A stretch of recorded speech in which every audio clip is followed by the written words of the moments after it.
രക്ഷിക്കുവാനായി വാനത്തിൽ നിന്നേഹത്തിൽ വന്നു താൻ ജീവനേകിയോരേശു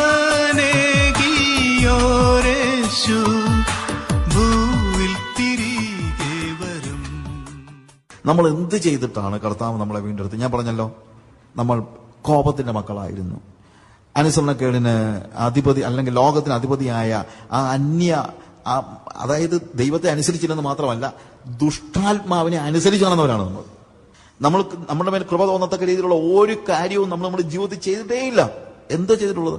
എന്നിട്ടും കരുണാസമ്പന്നനായ ദൈവം അതിക്രമങ്ങളാൽ മരിച്ചിടുന്നവരായ നമ്മെ ക്രിസ്തുവിനോടുകൂടെ അവൻ ജീവിപ്പിച്ചു.